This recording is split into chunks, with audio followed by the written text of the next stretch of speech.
Dear students, CTET series का आज हम आपके लिए क्वेश्चन नंबर 45 लेकर के आए हैं। ये बहुत ही वैसा घुमावदार क्वेश्चन होता है क्योंकि यहाँ पे कंग्रुएंसी का यूज हुआ है। सर्वांग क्षमता जो आपने पढ़ी होगी 9th 10th में, सर्वांग क्षमता चैप्टर है, उस चैप्टर से संबंधित ये क्वेश्चन है।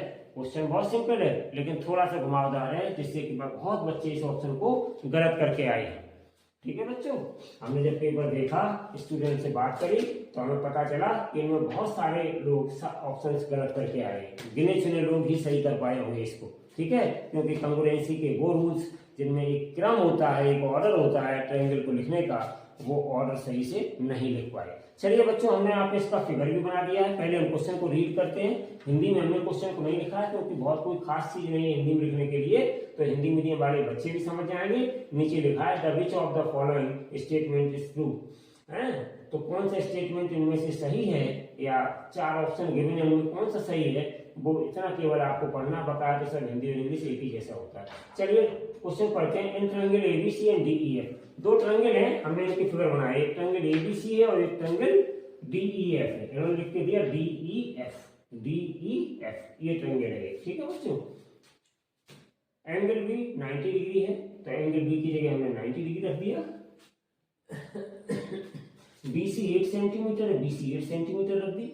एंगल है 40 डिग्री है, तो एंगल है 40 डिग्री हमने बना दिया इसमें। ठीक है बच्चों, अब डीई 8 सेंटीमीटर इस प्रोग्राम का डीई 8 सेंटीमीटर है, एंगल है 40 डिग्री है। ठीक है ना, और एंगल ई 90 डिग्री है, ये एंगल ई 90 डिग्री है। तो ये इसमें इंफॉर्मेशन दी गई थी।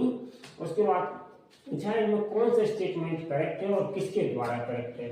ठीक है बच्चों, तो हम जरा इन फिगर्स को गौर से देखें। यहाँ तो इन्होंने एक ट्रायंगल में एबीसी लिख दिया है और दूसरे में डीईएफ लिखा है, डीईएफ, ए बी सी और डीईएफ, इस तरीके से उन्होंने लिखा हुआ है। कोई बात नहीं है, तो हम यहाँ पे जरा गौर से देखेंगे कि कौन सा स्टेटमेंट इनमें से ट्रू है। तो हमने यहाँ पर फिगर बनाया है आपका, तो डीईएफ ये है फिगर। ठीक है बच्चों, चलिए तो हम इसको कैसे करेंगे सॉल्व। तो जरा हम ध्यान से देखें कि हमने जो फिगर बनाए हैं, एक एबीसी और डीईएफ, तो इसमें जो आपके एलिमेंट्स, उन एलिमेंट्स को ध्यान से मैच करिएगा और उसके बाद बताइए कि ये किस ऑर्डर में आएगा।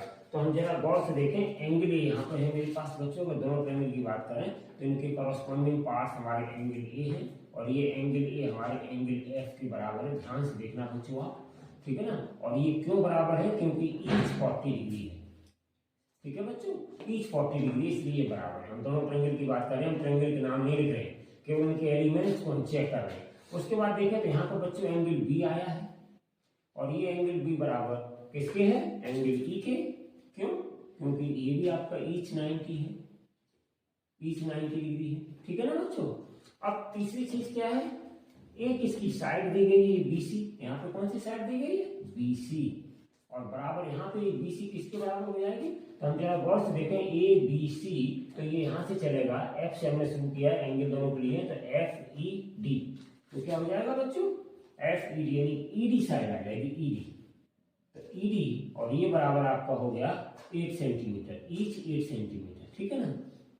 ये हमारे पास तीन चीजें मिली, मतलब ये आपका एंगल है और ये आपका एंगल है और ये आपका साइड है। ध्यान से देखो, एंगल, एंगल और साइड। ठीक है ना, ये रिलेशन बन रहा है। अब देखो बच्चों, हम जरा ऑप्शन को चेक करते हैं। तो पहले हम ऊपर वाले दो ऑप्शन चेक नहीं करेंगे, हम नीचे वाले दो ऑप्शन पहले चेक करेंगे। कौन कौन से, देखो यहाँ पे क्या लिखा है, बाई आर एच एस, और यहाँ पे क्या लिखा है, बाई आर एच एस।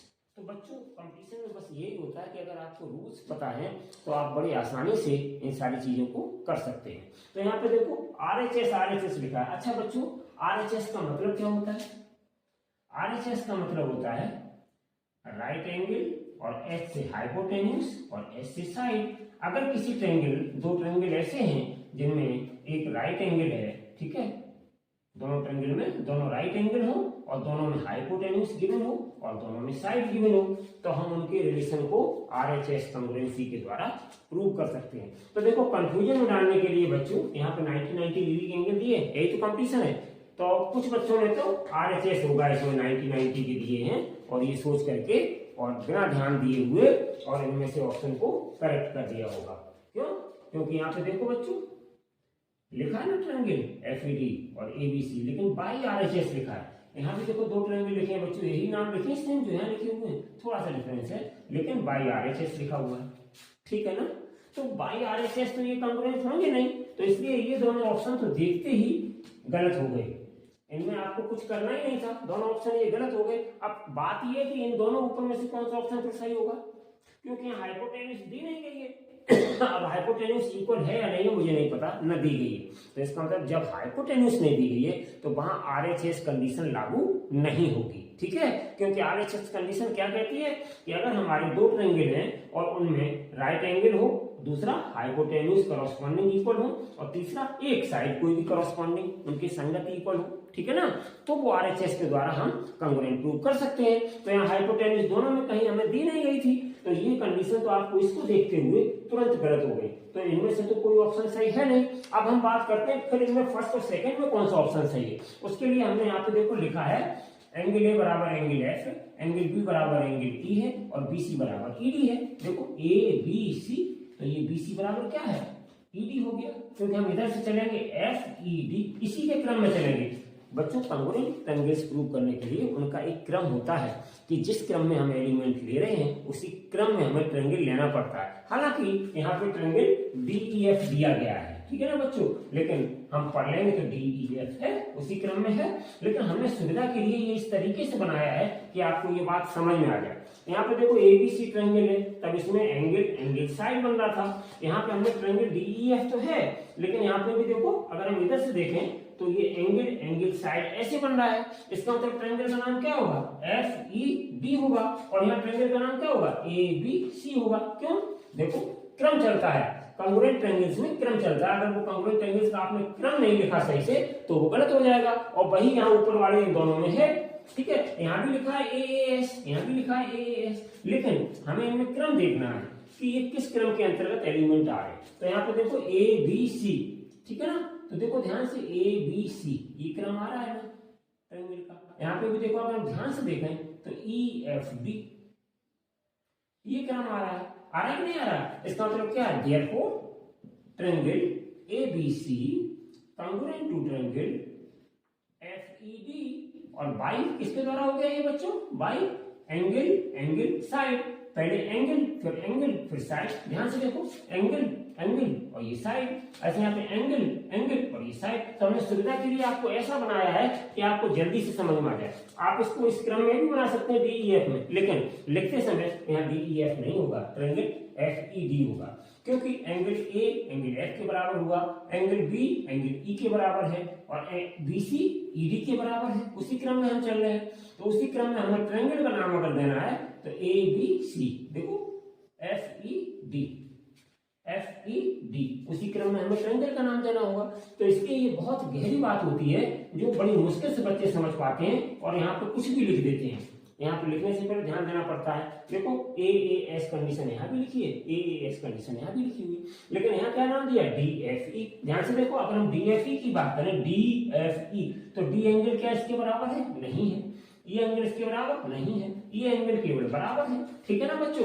तो हमें इसी क्रम में, जिस क्रम में ये फिगर है उसी क्रम में हमें यहीं से शुरू करना पड़ेगा जहां पे इसका एंगल है। ये 40 है, ये 40 है, तो F यहां से शुरू करना पड़ेगा, ठीक है बच्चों, F, और फिर उसके बाद B कितना है 90, हमारा E कितना है 90, और उसके बाद अगला पॉइंट क्या है C, और यहाँ पे अगला पॉइंट क्या है D, तो ये ED हो गई और ये BC हो गई। मतलब एलिमेंट्स बहुत ही ऑर्डर में लिखने पड़ते हैं इसमें कॉन्ग्रुएंट प्रूव करने के लिए, और वो बच्चे पिछली क्लासेस में भी पढ़ के आए, वो नहीं लिख पाते हैं, बहुत मुश्किल से सीख पाते हैं। कुछ बच्चे सीख जाते हैं, कुछ रह जाते हैं, वही रहे हुए बच्चे आज कंपटीशन में गलत भी करके आए हैं।